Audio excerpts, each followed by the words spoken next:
समृद्ध ॲग्रोटेक अर्थात Tarkar king YouTube चॅनलला आपले सर्वांचे स्वागत। आजचा व्हिडिओचा विषय देत असताना तरकारी पिकांमध्ये येणाऱ्या जून जुलै महिन्यामध्ये कोणत्या पिकांना चांगली संधी भेटू शकते, म्हणजे आपल्याला चांगला आर्थिक नफा आपण ज्या पिकांमधून भेटू शकतो। साधारणतः एकरी 3-4.5 लाखापर्यंतचं आपण उत्पन्न आपल्याला भेटलं गेलं पाहिजे। आर्थिक नियोजन आपलं चांगलं बसलं पाहिजे। या संदर्भात आपण योग्य कोणत्या पिकांची निवड केली गेली पाहिजे या संदर्भात आजचा आपण व्हिडिओ देत असताना आता जर विचार केला तर साधारणतः आपण व्हिडिओ घेत आहे 8 मेला, तर एक साधारणतः तुम्हाला पाहायला भेटेल 9 किंवा 10 मेला।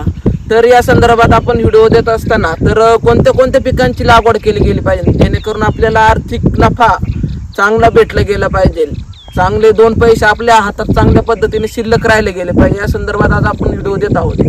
तर कोणत्या पिकांची लागवड केली गेली पाहिजे, तर एक साधारणतः 15 ते 20 मे पर्यंत आपण टोमॅटो पिकाकडे आपण चांगल्या दृष्टीने पाहू शकतो, जेणेकरून जे जुलै महिन्यामध्ये चांगल्या पद्धतीचं मार्केट टोमॅटोला भेटू शकतं, तिथे एक आपला चांगल्या पद्धतीमध्ये फायदा होऊ शकतो। जेणेकरून ऑगस्ट मध्ये जर जूनच्या लागवड जर आपण केल्या टोमॅटो पिकामध्ये, तर जुलै ते ऑगस्ट आणि सप्टेंबरचा काळ हा जे जाणकार जर शेतकरी असेल तर त्यांच्या लक्षात येईल, ऑगस्ट आणि सप्टेंबरचा काळ हा टोमॅटोसाठी मंदीचा राहण्याची चिन्हे असतात दरवर्षी। तर मित्रांनो, टोमॅटो पिकाकडे आपण एक साधारणतः लईतले 15 किंवा 20 मे पर्यंत आपण जास्तीत जास्त लागवड करू शकतो, जेणेकरून आपण मंदीच्या कालखंडामध्ये भेटणार नाहीत।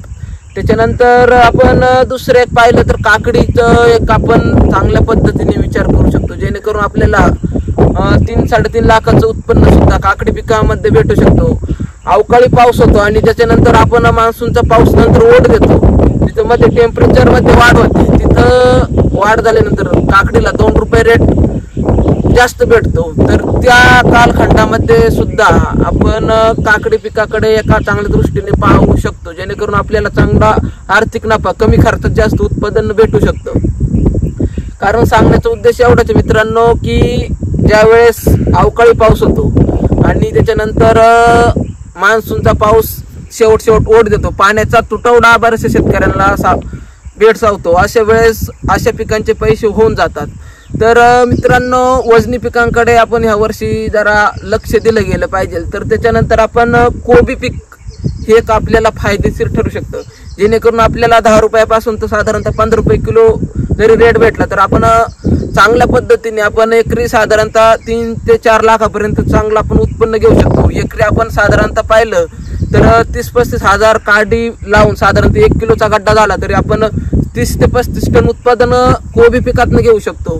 त्याला 10 ते 15 रुपये रेट जरी मिळाला तरी चांगल्या पद्धतीचे पैसे कोबी पिकातनं होतात आणि फवारण्यांचा खर्च कमी राहतो। जेणेकरून त्याच्यानंतर आपला जुलै महिन्यामध्ये जूनमध्ये शाळा चालू होतात, तर त्या कालखंडामध्ये आपण जुलै महिन्यामध्ये पण आपल्याला कोबी पीक हे चांगलं दर्जाचं पैसे देणारं पीक आपण त्याकडे पाहू शकतो। कारण की जर एक 4 ते 5 महिन्याचा विचार केला असता तर 4-5 महिने झाले कोबी पिकामध्ये फार मंदी आहे। कोण व्यापारी पण एक 100 रुपयाला 30 किलोच्या बॅगा उचलत नाही।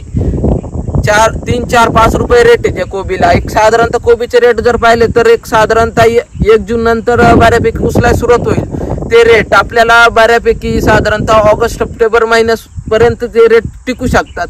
कोबी पिकाकडे आपण चांगल्या पद्धतीने पाहू शकतो। त्याच्यानंतर पीक असेल कारले पिकात सुद्धा आपण साधारणतः रुशियन जर व्हरायटी लावली तर आपण साधारणतः एकरी 100-125 कॅरेटचं आपण तोडल उत्पन्न घेऊ शकतो। आपल्या साधारणतः मिनिमम 25-30 रुपये जरी रेट मिळाला तरी आपण कारले पिकामध्ये साधारणतः 1 महिनाभर तरी आपल्याला माल निघाला आणि मार्केटची जर गाठ झाली तर आपण साधारणतः 4 ते 5 लाखाचं उत्पन्न कारले पिकातनं घेऊ शकतो।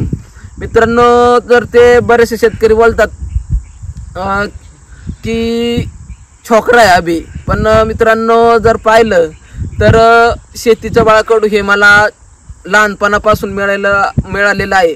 लहानपणापासून शेतीची आवड असताना ह्या वयात मी कन्सल्टन्सी बऱ्याचशा शेतकऱ्यांना आज करतोय। ऑनलाईन पद्धतीने प्लॉट रजिस्टर करून प्लॉट रजिस्टर करून आपण लागवडीपासून तर शेवटच्या तोड्यापर्यंत फक्त 1100 रुपयामध्ये शेतकऱ्यांच्या खांद्याला खांदा लावून काम करतोय. फक्त 1100 रुपयामध्ये लागवडीपासून तर शेवटच्या तोड्यापर्यंत आपण पिकं काढून देण्याचा प्रयत्न करतोय. जर आणि दुसरे पीक आपण वांगी पिकाचा देखील आपण चांगल्या पद्धतीने विचार करू शकतो. बऱ्याचशा शेतकऱ्यांना ह्या लागवडी जर झाल्या वांगी पिकाच्या ह्या कालखंडामध्ये, मे असो जून असो, बऱ्याचशा शेतकऱ्यांना पुढे जाताना चालू झाल्यानंतर शेंडाळीचा सगळ्यात मोठा अटॅक राहतो. त्याच्यानंतर फळ पोखरणारी आळी एक सर्वात मोठ्या प्रमाणात त्रास देऊ शकते. तिथे एक आपण वांगे पिकामध्ये जर डॉक्टर समृद्धी ॲग्रोटेक म्हणजे तरकारी किंगचं मार्गदर्शन घेऊन तुम्ही शेवटपर्यंत मार्गदर्शन घेतलं तर आपण त्यावर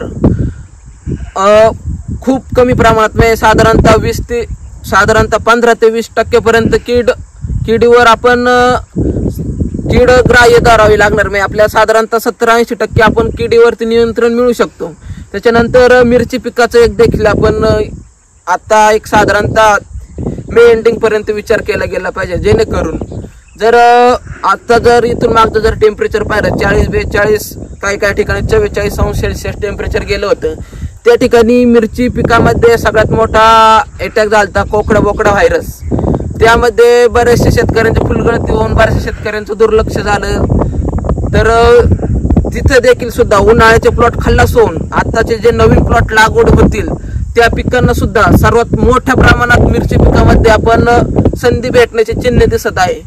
तर त्याच्यानंतर आपण जर विचार केला बीन्स म्हणजे आपण फरशी पाहतो, वेलवर्गीय फरशीचं देखील आपण आत्ता साधारणतः मे एंडिंग पर्यंत आपण विचार केला गेला पाहिजे. जेणेकरून ज्या म्हणजे गुडघे फरशी आपण ज्याला गावठी भाषेमध्ये समजतो, ज्या जूनच्या लागवडी होतात त्या चालू होण्याच्या आधी आपण ह्या बीन्सचा 1-2 जोडे जरी आपल्याला मार्केटमध्ये चांगल्या पद्धतीचे सापडले तरी आपण बीन्स पिकामध्ये देखील आपण चांगल्या पद्धतीचं भरघोस असं उत्पन्न घेऊ शकतो.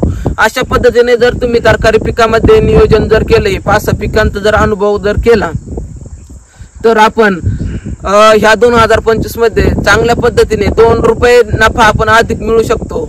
आणि जर तुम्हाला हे मार्गदर्शन लागवडीपासून तर शेवटच्या तोड्यापर्यंत घ्यायचं असेल तर 1100 रुपयामध्ये तुम्ही ऑनलाईन पद्धतीने प्लॉट रजिस्टर करून आपण लागवडीपासून तर शेवटच्या तोड्यापर्यंत फक्त 1100 रुपयामध्ये मार्गदर्शन घेऊ शकता. चॅनलला जर प्रथम आला असेल तर चॅनल लाईक, शेअर, सबस्क्राईब करायला विसरू नका. आणि जर मित्रांनो सांगायचा मुद्दा एवढाच होता की बऱ्याच शेतकऱ्यांचे क्षेत्र रिकामे आहे, काहींक पाण्याचा तुटवडा आहे, काहींकडे पाणी मुबलक प्रमाणात म्हणजे अधिक प्रमाणात पाणी.